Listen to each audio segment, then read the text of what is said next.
అసలు మనిషికి దేవుడు అర్థమయ్యాడా? ఈ ప్రశ్నకు సమాధానం చెప్తాను వినండి.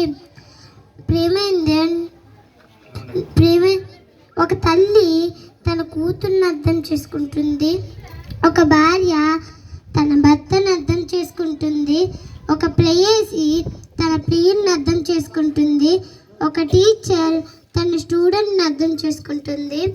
ఇలా మనిషి అందరినీ అర్థం చేసుకుంటాడు కానీ దేవుణ్ణి మాత్రం అర్థం చేసుకోలేకపోతున్నారు.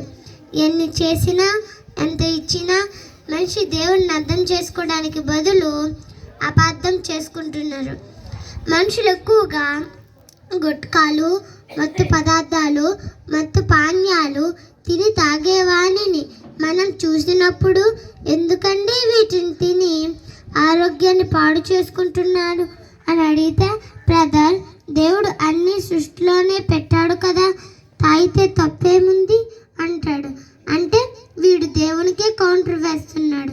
మరి దేవుడు వేసే కౌంటర్ కూడా ఉంది, దాంతో వాడికి లేవడు.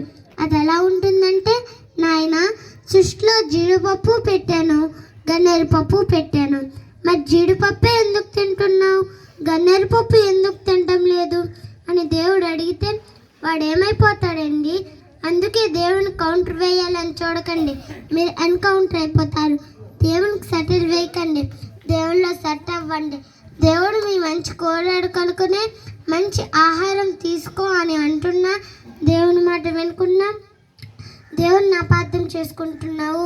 దేవుడు మనల్ని ప్రేమించి ఈ ప్రకృతినిచ్చి మనల్ని తన కోసం బతకమంటే దేవుణ్ణి మరిచి మనుషుల కోసం బతుకుతూ సృష్టికర్తకు బదులుగా సృష్టిని పూజిస్తూ దేవునికి దూరం అవుతున్నారు. మనిషికి దేశం మీద ఉన్న భక్తి దేవుని మీద లేదు, భార్య మీద ఉన్న ప్రేమ దేవుని మీద లేదు. ఎందుకంటే దేవుడు వీరికి అర్థం కాలేదు. మరి దేవుడు మీకు అర్థం కావాలంటే ఏం చేయాలో తెలుసా? కీర్తనలో 1వ అధ్యాయం 2వ వచనం చదువుకుందాం. కీర్తనలో 1వ అధ్యాయం 2వ వచనం చదువుకుందాం.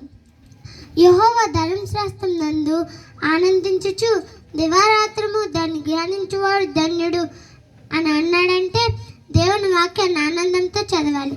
చాలామంది బైబిల్ని అర్థం చేసుకోలేకపోతున్నారు. బైబిల్ చదువుతుంటే నిద్ర వస్తుంది అంటున్నారు. ఎందుకంటే లోకంలో ఉన్న చెత్తంతా మైండ్లో పెట్టుకొని బైబిల్ చదివితే బైబిల్ అర్థం కాదు. మంచి మనసుతో బైబిల్ దగ్గరికి వచ్చినట్లయితే దేవుడు మీకు అర్థమవుతాడు. దేవుడు అర్థమైతే మంచి మనిషిగా తీర్చిదిద్దబడతాం.